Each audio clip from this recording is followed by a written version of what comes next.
Saudiyadan Pokistonga uchib kelayotgan samolyot.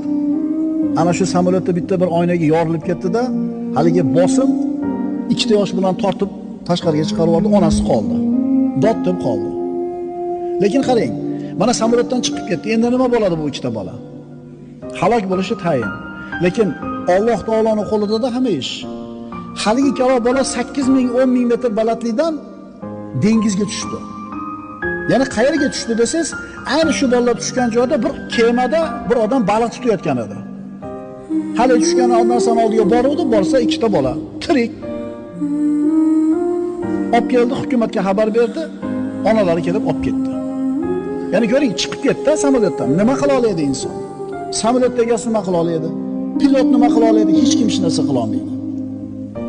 Hayotni ato etadigan ham Alloh, olib qo'yadigan ham Alloh.